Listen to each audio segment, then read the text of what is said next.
സംഗീത സംവിധായകനും ഗായകനുമായ ബാലഭാസ്കറിന്റെ മരണത്തിന് ഇടയാക്കിയ അപകടം ആസൂത്രിതമെന്ന് പിതാവ് അടക്കം വീട്ടുകാർ ആരോപിക്കുമ്പോൾ അങ്ങനെ തോന്നിയിട്ടില്ലെന്ന് ഭാര്യ ലക്ഷ്മി ടെലിവിഷൻ ചാനലിന് നൽകിയ അഭിമുഖത്തിലാണ് ലക്ഷ്മി മനസ്സ് തുറന്നത്. ചാനൽ അഭിമുഖത്തിന്റെ പൂർണ്ണരൂപമാണ് വൈകിട്ട് പുറത്തു വന്നത്. അപകടത്തിന് പിന്നിൽ ആരെങ്കിലും ഉണ്ടെന്ന സൂചനയുണ്ടായിരുന്നെങ്കിൽ താൻ പ്രതികരിക്കുമായിരുന്നു. ഇതുവരെയുള്ള അന്വേഷണത്തിൽ വിശ്വാസമുണ്ടെന്നും ലക്ഷ്മി പറഞ്ഞു. താനുൾപ്പെടെ സഞ്ചരിച്ച ബാലഭാസ്കറിന്റെ കാർ ആരും ആക്രമിച്ചിട്ടില്ലെന്നും ലക്ഷ്മി വ്യക്തമാക്കി. അപകട സമയത്ത് തനിക്ക് ബോധമുണ്ടായിരുന്നെന്ന് പറഞ്ഞ ലക്ഷ്മി സംഭവ ദിവസം കൃത്യമായി ഓർത്തെടുക്കുകയും ചെയ്തു. അപകട ദിവസം വണ്ടിയോടിച്ചത് ബാലഭാസ്കറാണെന്ന ഡ്രൈവർ അർജുൻ്റെ വാദം തെറ്റാണ്. അപകടശേഷം ആശുപത്രിയിലെത്തിയ ബാലുവിൻ്റെ സുഹൃത്തുക്കളോട് അർജുൻ തെറ്റ് സമ്മതിച്ചിരുന്നു. ഉറങ്ങിപ്പോയതാണ് അപകട കാരണമെന്ന് പറഞ്ഞ് കരഞ്ഞതായും ലക്ഷ്മി ഓർക്കുന്നു. അർജുനെതിരെ മുൻപുണ്ടായിരുന്ന കേസുകൾ ബാലഭാസ്കറിന് അറിയാമായിരുന്നുവെന്ന് ലക്ഷ്മി പറഞ്ഞു. ഒരു കേസിൽപ്പെട്ട് ജീവിക്കാൻ പറ്റാത്ത സാഹചര്യത്തിലാണ് അർജുൻ ബാലുവിനോട് പറഞ്ഞത്. സഹായിക്കാമെന്ന് കരുതിയാണ് അർജുനെ ബാലു തിരുവനന്തപുരത്തേക്ക് കൊണ്ടുവന്നത്. ബാലുവിൻ്റെ സ്ഥിരം ഡ്രൈവറായിരുന്നില്ലെന്നും ലക്ഷ്മി പറഞ്ഞു.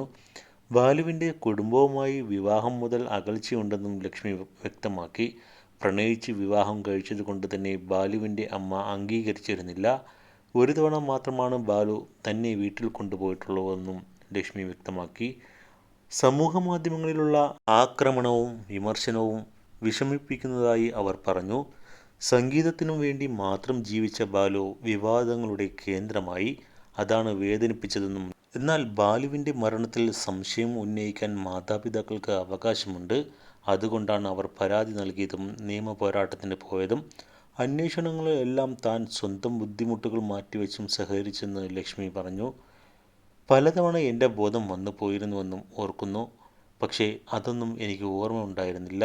എന്തെങ്കിലും ഓർത്ത് പറയാൻ പറ്റുന്ന മാനസികാവസ്ഥയിലായിരുന്നില്ല ഞാൻ. എഴുന്നേറ്റിരിക്കാൻ ശ്രമിച്ച സമയത്ത് എൻ്റെ കൈയും കാലുമൊന്നും അനങ്ങുന്നുണ്ടായിരുന്നില്ല. എന്നോട് ആദ്യം നഴ്സുമാർ പറഞ്ഞ മറുപടി എല്ലാവരും പുറത്തുണ്ട് എന്നാണ്. ബാലുവിനെയാണ് ഞാൻ ആദ്യം അന്വേഷിച്ചത്. പിന്നെ ബ്രെയിൻ ഇഞ്ചുറി ആയിരുന്നല്ലോ, അതുകൊണ്ടായിരിക്കാം. പാരലൽ വേൾഡിൽ ഞാൻ ബാലുവിനോട് സംസാരിക്കുന്നുണ്ടായിരുന്നു, കാണുന്നുണ്ടായിരുന്നു. അങ്ങനെ ഒരു ലോകമുണ്ടായിരുന്നു. അങ്ങനെയെല്ലാം തോന്നി. മാസങ്ങളോളം അത് തുടർന്നു. ഒടുവിൽ ഞാൻ തന്നെ പേടിക്കാൻ തുടങ്ങി. ഞങ്ങളുടെ വിവാഹ വാർഷികത്തിന് ബാലു ഒരു പോസ്റ്റ് ഇട്ടു. നോട്ടിഫിക്കേഷൻ കണ്ടിട്ട് ഞാൻ നോക്കിയപ്പോൾ എല്ലാവരും ആശംസ അറിയിച്ചിരിക്കുന്നു. എൻ്റെ ജീവിതത്തിലെ ഏറ്റവും സന്തോഷമുള്ള ദിവസമായിരുന്നു അത്. നീ നല്ല ഒരു വൈഫാണെന്ന് ബാലു പറഞ്ഞു. അതിൽ കൂടുതലൊന്നും എനിക്ക് ആരെയും ഒന്നും ഇനി ബോധിപ്പിക്കാനില്ല. എൻ്റെ കൂടെ ജീവിച്ചയാൾ എന്നെപ്പറ്റി നല്ലത് പറഞ്ഞതിൽ അതിൽ ഞാൻ സന്തോഷവതിയാണ്. ബാലുവും ഞാനും പലപ്പോഴും തർക്കിക്കും. പക്ഷേ ബാലു തന്നെ എന്നോട് പറയും, നീ അത് വിട്ടുകളാ. ഞാൻ അപ്പോഴത്തെ ദേഷ്യത്തിൽ പറഞ്ഞതാണെന്ന്. ചിലപ്പോൾ ഒരു കാരണവും ഇല്ലാതെ തന്നെ ബാലു എന്നോട് മാപ്പ് പറയും. താനൊരു സാധാരണക്കാരിയാണെന്നും ഒരാൾക്ക് ഭീഷണിപ്പെടുത്തിയോ സമ്മർദ്ദം ചെലുത്തിയോ ഒന്നും പറയിക്കാനാകില്ലെന്നും അവർ പറഞ്ഞു. തനിക്കൊന്നും നോക്കാനില്ലെന്നും ഭർത്താവിൻ്റെ കുഞ്ഞിൻ്റെയും മുഖം മാത്രം ആലോചിച്ചാൽ മതിയെന്നും അവർ വ്യക്തമാക്കി. 2 കാരണങ്ങൾ കൊണ്ടാണ് ഇപ്പോൾ സംസാരിക്കുന്നത്. ഒന്ന്, CBIയുടെ 2ാം ഘട്ട മൊഴിയെടുക്കലിലേക്ക് കഴിഞ്ഞു. അതിൻ്റെ ഫൈനൽ സംഭവങ്ങൾ അറിയില്ല. പിന്നെ വിവാദങ്ങൾ കെട്ടടങ്ങുന്നില്ലല്ലോ. ഞാൻ പറഞ്ഞ കാര്യങ്ങളെല്ലാം ലീഗൽ റെക്കോർഡിക്കലാണ്. പക്ഷേ ബാലുവിനെ സ്നേഹിക്കുന്നവർക്കും ഞാനത് പറഞ്ഞു കേൾക്കണമെന്ന് ആഗ്രഹമുണ്ട്. അവരുടെ മുന്നിലല്ലല്ലോ ഞാൻ അത് പറഞ്ഞത്. ഇപ്പോൾ എനിക്ക് തോന്നി ഞാൻ കണ്ടതും അറിഞ്ഞതുമായ കാര്യങ്ങൾ പറയണമെന്ന്. ഞാൻ പറയുന്നത് എല്ലാവരും വിശ്വസിക്കില്ലെന്ന് എനിക്കറിയാം. വിവാദങ്ങൾ ഉണ്ടാക്കുന്നവർ ഇനിയും ഉണ്ടാക്കും. പക്ഷേ ഞാൻ പറയുന്നത് വിശ്വസിക്കുന്ന കുറച്ച് പേരുണ്ട്. അവർക്ക് വേണ്ടിയാണ് ഈ പറയുന്നത്. പള്ളിപ്പുറത്ത് ദേശീയപാതയോരത്തെ തണൽമരത്തിലേക്ക് 2018 സെപ്റ്റംബർ 25 പുലർച്ചെ കാറിടിച്ച് കയറിയതാണ് ബാലഭാസ്കറും മകളും മരിച്ചത്.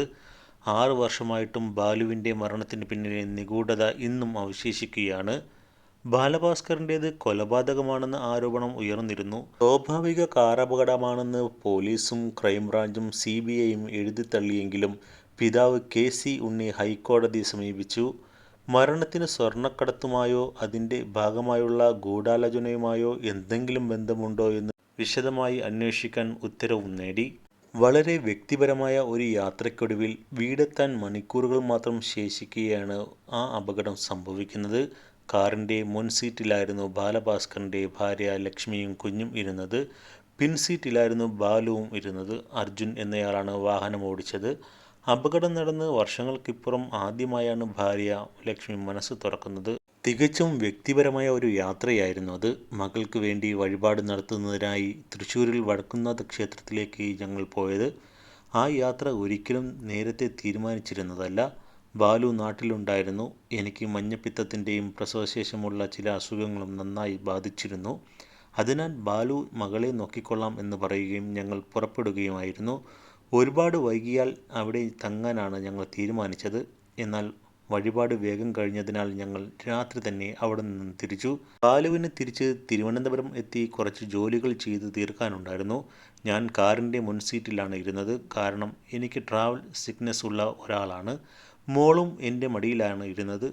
മോഷൻ സെൻസിങ് ഇല്ലാതിരിക്കാൻ വേണ്ടി കണ്ണടച്ചാണ് ഇരുന്നത്. ബാലു എൻ്റെ തൊട്ട് പിൻ സീറ്റിലായിരുന്നു. അർജുനാണ് വാഹനം ഓടിച്ചിരുന്നത്. കുറച്ചു ദൂരം പിന്നിട്ടതിന് ശേഷം കാർ ഇടയ്ക്ക് നിർത്തി. അർജുൻ പുറത്തിറങ്ങി. ബാലു ബാക്കിലെ സീറ്റിലുണ്ട്. അർജുൻ കടയിൽ നിന്നും ഡ്രിങ്ക്സ് ഒക്കെ വാങ്ങി കഴിക്കുന്നുണ്ടായിരുന്നു. ബാലുവിനോട് വേണോ എന്ന് അയാൾ ചോദിച്ചു. ബാലു എന്നോട് ചോദിച്ചിരുന്നു, നിനക്കെന്തെങ്കിലും വേണോ എന്ന്. വേണ്ടെന്ന് തന്നെയാണ് ഞാൻ അന്ന് പറഞ്ഞത്. ഞാൻ തിരക്കിയത് വീട് എത്താറായോ എന്നാണ്. എന്നാൽ അധികം വൈകില്ല, ഇപ്പോഴെത്തും എന്നാണ് ബാലു പറഞ്ഞത്. ഒന്നും വേണ്ടല്ലോ എന്ന് പിന്നെയും ബാലു എന്നോട് ചോദിച്ചു. വേണ്ടെന്ന് ഞാൻ വീണ്ടും പറഞ്ഞു. അർജുൻ തിരിച്ചു കയറിയ ശേഷം പിന്നെയും ഞാൻ കണ്ണടച്ചിരുന്നു. ഞാനൊന്ന് കിടക്കട്ടെ എന്ന് ബാലു പറയുന്നുണ്ടായിരുന്നു. അവസാനമായി പറഞ്ഞതും ആ വാക്കുകളാണ്. വാഹനം പിന്നെയും കുറച്ചുകൂടി മുന്നോട്ട് പോയി. യഥാർത്ഥ സമയമൊന്നും അറിയില്ല. ചെറിയ മയക്കത്തിലായിരുന്നു. എനിക്ക് അസാധാരണമായൊരു ഫീൽ തോന്നി. ഞാൻ ഉടൻ കണ്ണു തുറന്നു. ഓഫ് റോഡ് സഞ്ചരിക്കുന്നത് പോലെ വല്ലാത്തൊരു ഫീൽ. കണ്ണു തുറന്നപ്പോൾ പുറത്തുള്ള വിഷൻ വ്യക്തമായിരുന്നില്ല. പക്ഷേ ഡ്രൈവർ സീറ്റിലിരിക്കുന്ന അർജുൻ ആകെ പകച്ച് വണ്ടിയുടെ കൺട്രോൾ കയ്യിൽ നിന്ന് പോയതുപോലെ ഇരിക്കുകയായിരുന്നു. അതൊക്കെ സെക്കൻഡുകൾ മാത്രം നീണ്ടുനിന്ന ഓർമ്മയാണ്. ഞാൻ നിലവിളിക്കാൻ ശ്രമിക്കുന്നുണ്ട്. എൻ്റെ ഒച്ച പുറത്തു വന്നോ എന്ന് എനിക്കറിയില്ല. ഞാൻ ഗിയർ ബോക്സിൽ കൈകൊണ്ട് നന്നായി അടിക്കുന്നുണ്ടായിരുന്നു.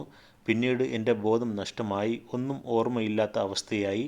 പിന്നീട് എത്രയോ ദിവസം കഴിഞ്ഞ് ഹോസ്പിറ്റലിനകത്താണ് കണ്ണു തുറന്നത്, ലക്ഷ്മി വ്യക്തമാക്കി.